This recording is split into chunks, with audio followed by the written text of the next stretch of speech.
The outpost is quiet before the night fully settles. Not silent, just steady. It sits alone on a stretch of empty land, far from anything that feels like a town or a road or a place people stay. My job is simple. Stay awake, keep the power running, listen to the signals, write things down. The building is small.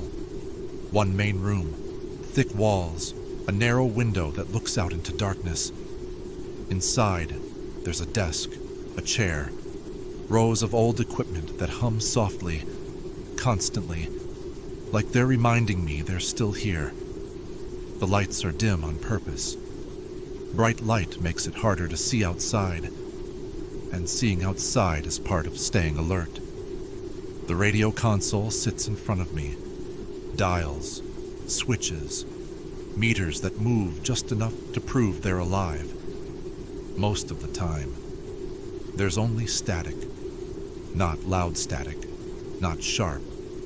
Just a soft texture of sound that fills the room without asking for attention. I've learned the difference between normal static and something else. It took a long time.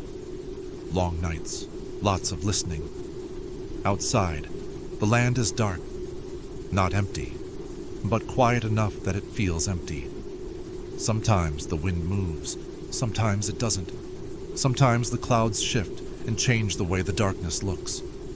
I don't open the door. I don't step outside. That's not part of the job. The job is to stay here and notice. Every hour I write a short entry. Time, signal status, power levels, weather. Nothing dramatic. Just proof that someone is still watching. The equipment hums. The radio breathes static. The building creaks when the temperature shifts. All of it becomes familiar, comforting, in a way. Then, sometimes, the static changes. Not much, just enough to make my attention shift back to the console. A faint break in the pattern. A pause. A soft crackle that doesn't belong to the wind. I lean forward slightly. Not too much, not suddenly. The meters move, then settle. The static returns to its normal shape. I make a note. Time, brief anomaly. Signal unclear. Most nights, that's all it is.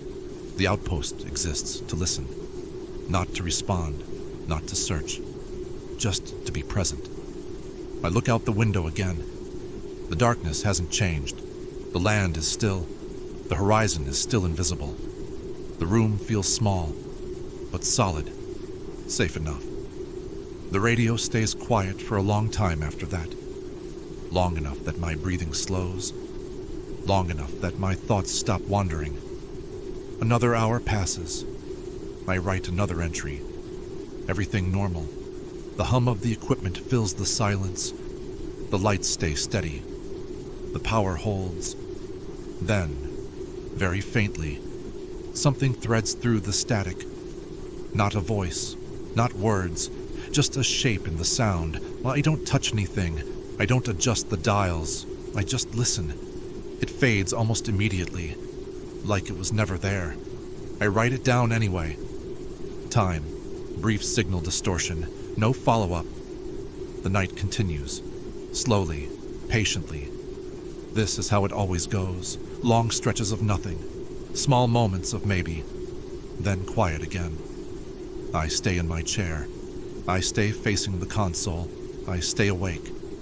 Outside, the darkness begins to thin, almost imperceptibly. The window shows a little more shape, a little more depth. Morning doesn't arrive all at once. It never does. By the time the sky changes enough to notice, my shift is nearly over. I write the final entry. Power stable, signals quiet, no further anomalies. I sit for a moment longer, just listening, just being sure. Then I begin shutting things down in the proper order. Slowly, carefully, the way I was taught. The hum fades. The room grows quieter. The outpost feels bigger without the sound. I take one last look at the window, at the empty land, at the place that stays dark even when the day arrives. Someone else will sit here tonight. Someone else will listen. Someone else will write things down.